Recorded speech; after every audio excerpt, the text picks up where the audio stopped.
America tech దిగ్గజ కంపెనీలకు Iran హెచ్చరికలు జారీ చేసింది. యుఎస్కి చెందిన ప్రముఖ టెక్నాలజీ సంస్థలపై సైబర్ దాడులు చేపడతామని ఇరాన్ ప్రకటించింది. ఏప్రిల్ 1 నుంచి దాడులు ప్రారంభమవుతాయని హెచ్చరికలు జారీ చేసింది. ఇప్పటికే పశ్చిమాసియాలో ఉద్రిక్త పరిస్థితులు నెలకొన్న వేళ ఈ తాజా ప్రకటన మరింత ఆందోళనకు గురితీస్తోంది.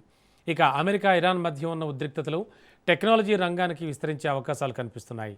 సైబర్ భద్రతపై ప్రపంచ దేశాలు అప్రమత్తం అవుతున్నాయి. ఈ పరిణామాలు గ్లోబల్ టెక్ రంగంపై ఎంత ప్రభావం చూపుతాయన్నది ఆసక్తికరంగా మారింది.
బ్రేకింగ్లో చూస్తున్నాం. అమెరికా టెక్ దిగ్గజ కంపెనీలకు ఇరాన్ హెచ్చరికలు జారీ చేసింది. యుఎస్కి చెందిన ప్రముఖ టెక్నాలజీ సంస్థలపై సైబర్ దాడులు చేపడతామని ఇరాన్ ప్రకటించింది. ఇక ఇదే అంశానికి సంబంధించి మరింత అదనపు సమాచారం విశ్లేషణ అందించడానికి మా కరెస్పాండెంట్ సైదులు సిద్ధంగా ఉన్నారు. సైదులు, యాక్చువల్లీ జరుగుతోందంటే యుద్ధం కొత్త పుంతలు తొక్కుతోందా? సైబర్ దాడులు చేస్తామంటే ఇది కేవలం యుఎస్కే పరిమితం అయ్యే ఛాన్స్ ఉందా?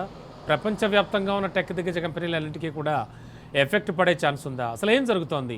ఇరాన్ ఎందుకు ఇంత కఠినమైన నిర్ణయం తీసుకుంది? ఎస్ రమణ, ఇరాన్ ఎందుకు ఇంత కఠినమైన నిర్ణయం తీసుకోవడం గల కారణం ఏంటంటే అమెరికా దిగ్గజ కంపెనీలు అయినటువంటి Google, Microsoft, Apple, Meta, Cisco, HP, Intel, Oracle, IBM, Dell, Palantir, Nvidia, Tesla ఈ సంస్థలు ఏఐ ద్వారాగా ఇరాన్లో మొత్తం అక్కడ ఉన్నటువంటి పరిస్థితిని అంతటిని కూడా ఎప్పటికప్పుడు గుర్తించి అమెరికాకు సమాచారం ఇస్తున్నట్లు ఇరాన్ ఒక నిర్ధారణకు వచ్చింది. అది ఆ కంపెనీలు అమెరికాకు సమాచారం పక్కాగా ఇస్తున్నాయా ఇవ్వట్లేదా అనే తర్వాత పక్కకు పెడితే మాత్రం ఇరాన్ మాత్రం ఒక నిర్ణయానికి వచ్చింది. ఈ యొక్క అమెరికా దిగ్గజ కంపెనీలు ఏఐ సహకారంతో మొన్న రీసెంట్గా జరిగినటువంటి ఇరాన్ సుప్రీం లీడర్ ఖమేనీ హత్యకు క్రమేణీ అంతం చేయడానికి గల కారణం కూడా ఈ కంపెనీలు ఇచ్చినటువంటి పక్కా సమాచారం మేరకే అమెరికా, ఇజ్రాయెల్ ఈ రెండు దేశాలు సంయుక్తంగా ఇరాన్ పైన దాడి చేసి అంతం చేసిందని కూడా ఇరాన్ భావిస్తుంది. కాబట్టి ఇక ఈ కంపెనీలను టార్గెట్గా చేసుకోవాలని ఒక నిర్ణయానికి వచ్చింది. దానిలో భాగంగా పశ్చిమాసియాలో ఉన్నటువంటి మొత్తం 20 దేశాలు ఉంటాయి. మనకి 18 నుంచి 20 దేశాలు పశ్చిమాసియాలో ఉంటాయి. ఈ 20 దేశాల్లో కూడా అమెరికా దిగ్గజ కంపెనీలు ఉన్నాయి. అంటే చూస్తే 20 దేశాలు ఒకసారి చూసుకుంటే ఆర్మోనియా, అదేవిధంగా Bahrain, Cyprus, Georgia, Iraq, Israel, Jordan, Kuwait, Lebanon, Oman, Qatar, Saudi Arabia, Palestine, Syria, Turkey, United Arab Emirates, Yemen. ఈ దేశాలకు సంబంధించి ఈ దేశాలలో అమెరికా దిగ్గజ కంపెనీలన్నీ కూడా ఉన్నాయి. కాబట్టి వీటిని టార్గెట్గా చేసుకుంటామని కూడా ఇరాన్ ఐఆర్జీసీ ఒక హెచ్చరిక జారీ చేసింది.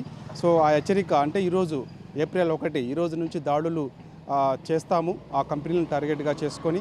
కాబట్టి ఆ కంపెనీల్లో పనిచేస్తున్నటువంటి ఉద్యోగులు ప్రాణాలు కాపాడుకోవాలంటే అక్కడి నుంచి వెళ్ళిపోండి అని కూడా హెచ్చరిక జారీ చేసింది.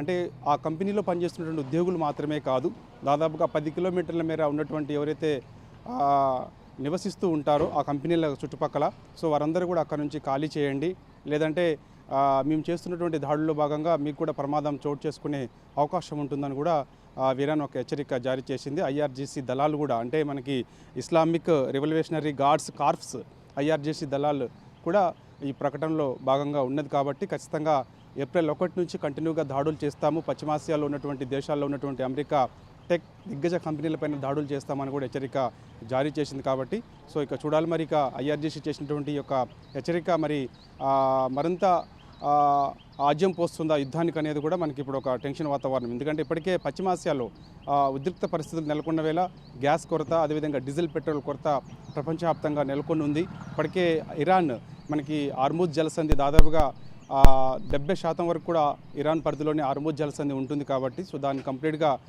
మూసివేసింది.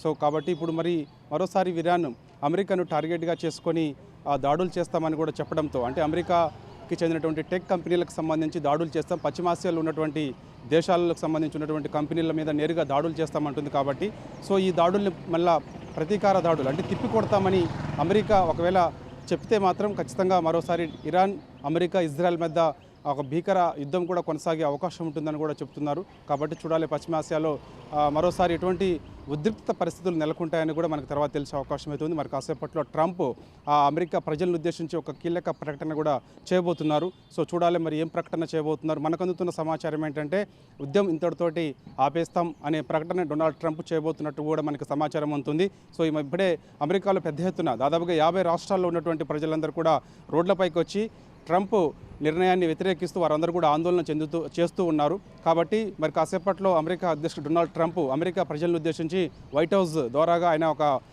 ప్రకటన ఇవ్వబోతున్నారు. ఆ ప్రకటన ఏంటనేది కూడా ఇప్పుడు సర్వత్రా ఆసక్తి. Okay, thank you Saidulu.